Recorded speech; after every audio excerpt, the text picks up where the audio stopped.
Hey there, my name is Kevin Duska. Welcome to Rogue Insights. Today we are going to talk about something that is not at all controversial. As Joe Biden begins to lose trust in Benjamin Netanyahu, should the Americans stop trusting the Israelis?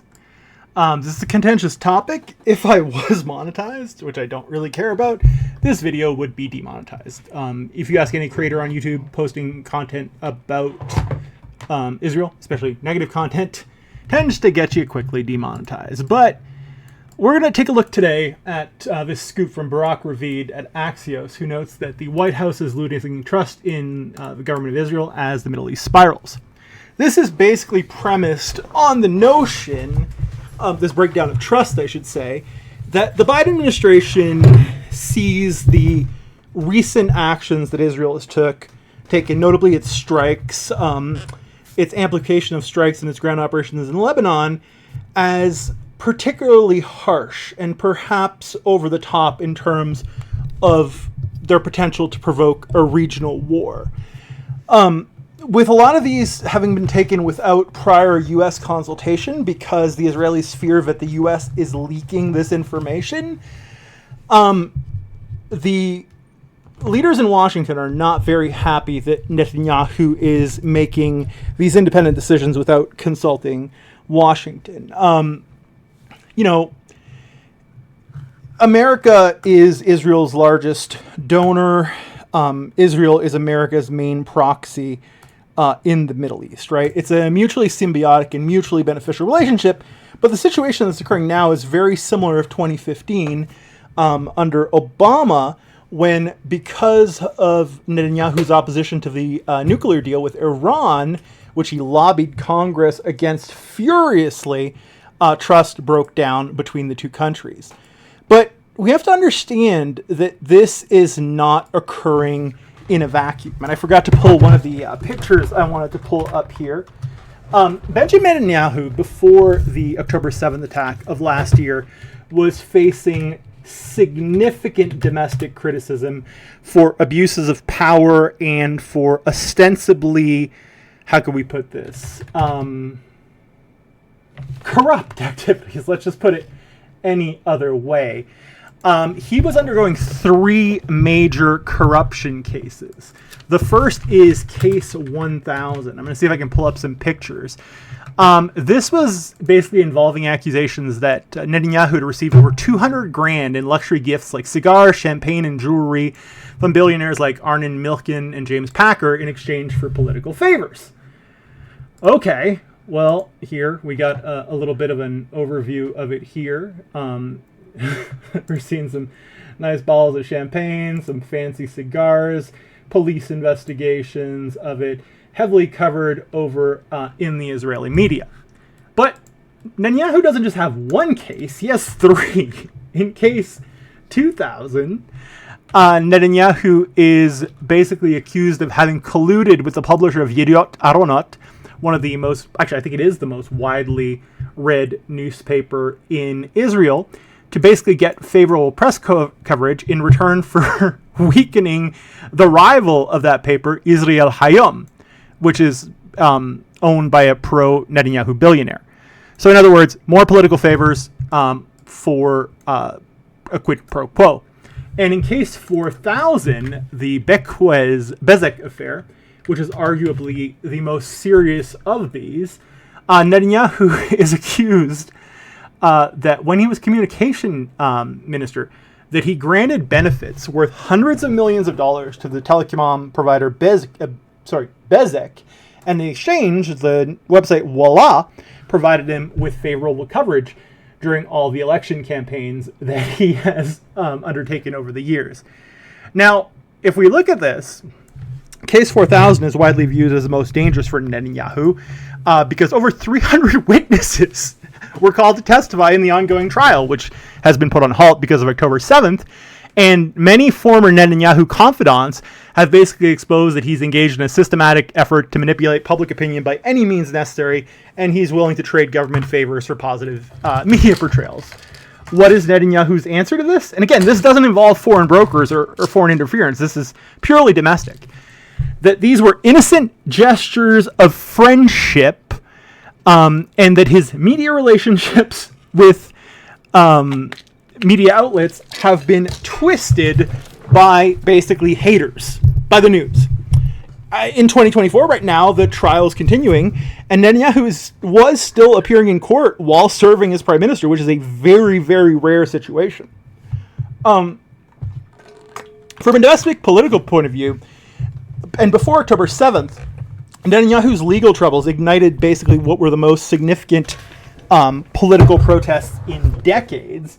Again, I didn't bring these images up, but Netanyahu corruption protests.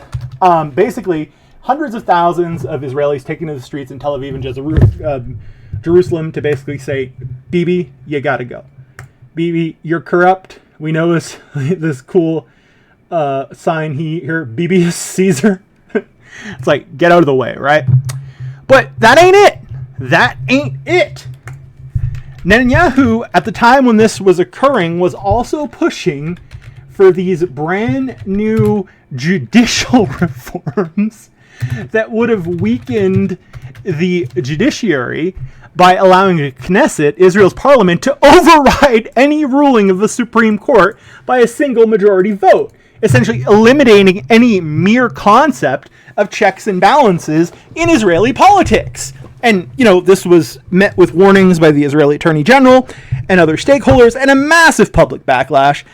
But the point of this is that before all of this happened, before October 7th, Netanyahu was in massive trouble. And some believe that the only reason he's still in power, and that the reason he's going so hard at it with Lebanon and Israel, is that otherwise he'd probably be in a jail cell. Internationally, prior to October 7th, his reliability as a strategic partner had been questioned by the United States, by Germany, by France, etc. And now, as we have, a year gone by since October 7th attacks, the Biden administration's frustration with Netanyahu isn't just about what Israel is doing militarily, but also about the fact that Israel's domestic democratic norms are eroding significantly. Axios reports that in closed-door meetings, U.S. officials have reportedly and repeatedly expressed concerns that Netanyahu is unraveling Israeli democracy, and this could have serious long-term consequences for the U.S. and its presence in the Middle East because it's so dependent on Israel. But also, because of the fact that Netanyahu wants to stay in power so badly, there's a strong element of strategic risk that's also present in that he might continue escalating the conflict to create something analogous to a forever war because this will allow him to stay in power. And a quick quote from this Axios report by Barak Ravid is the Biden administration no longer feels comfortable with Netanyahu's unpredictability and his government's opaque decision-making process. Basically, U.S. officials are fearing that Netanyahu's actions are literally endangering America's long-term security interests in the region. And that's where we got to talk about AIPAC. Americans are obsessed with electoral interference, with the idea that Russia is interfering in their elections. It's a common trope brought up by the Trump campaign. But what if I told you that the country with the most significant influence in American elections was Israel? And I'm going to drop a link to a book by Mearsheimer and Walt called The Israeli Lobby in American Politics. And it's going to show you the scope to which the Israelis control the House and Senate and have such massive influence. In fact, this is AIPAC's website itself.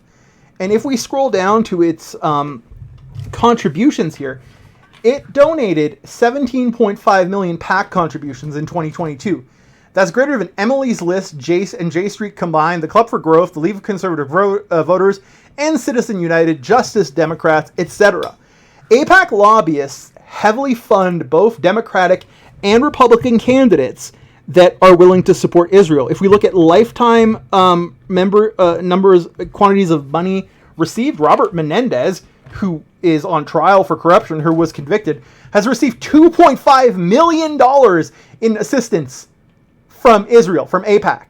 In the House, Steny Hoyer, Josh Goffmeyer, George Latimer, Richie Torres, Hakeem Jeffries, Ron Wyden, Ted Cruz, Chuck Schumer, all the usual suspects. Everyone who's in power, who matters, takes money from Israel. And if you don't walk the Israeli line, they're going to primary your ass, which is why Israel is such a potent figure in American domestic politics, and why I'd argue that it's engaged in election interference. And with the Biden administration basically reevaluating its trust in Netanyahu, all the while AIPAC is continuing to lobby and basically now criticize Biden. We're achieving a critical juncture in relation to the upcoming election. This has implications for Western democracies like the United States. Aside from the possibility of Israeli election interference, there's also the mere potential for the Israelis to try to swing the election one way or the other, with most people believing that they prefer Trump versus Biden, which is not surprising. But there's also been some international backlash. Germany, which has historically been an unquestioning ally of Israel, probably because of what happened in World War II. Excuse me, I just need to step away for a moment.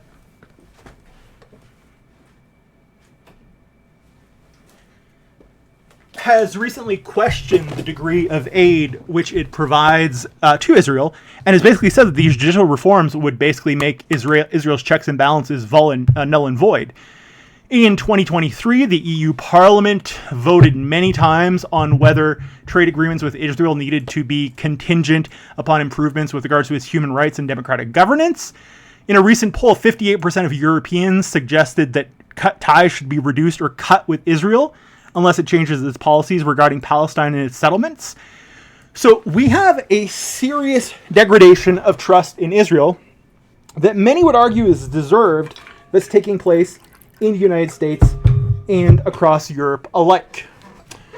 With Netanyahu's legal scandals coinciding with these attacks on the judiciary and the escalating response to October 7th, to the degree to which American officials, and what they're not saying, is that they think Netanyahu is using this war against Iran, Lebanon, etc., to basically stay in power, there's a bigger picture. As Israeli democracy potentially falters and its military actions grow more and more unilateral and more severe, should the U.S. reassess its relationship with Israel and the Netanyahu government? Can America really afford to maintain the level of trust that it places in Israel when Netanyahu's focus is basically just on protecting himself at all costs? The Biden administration is at crossroads. It's continuing to provide weapons to Israel all the while this is ongoing. This is a subject of significant controversy, especially amongst the left and amongst Arab voters in the U.S. who have claimed that they will stay home rather than vote for Biden or Trump. This is a serious issue, and as the war continues to escalate, and as we see how Israel responds to the latest Iranian attack, whether it hits nuclear or oil facilities, we could see this get much worse before it gets better. As usual, we'd appreciate it if you dropped us a like, subscribe, follow, share this with a friend, an enemy, a frenemy. Check out the books we drop in the description. Thank you so much for watching. It's 6:03 p.m. on the 8th of October, 2024 in Calgary. Have a wonderful, wonderful evening.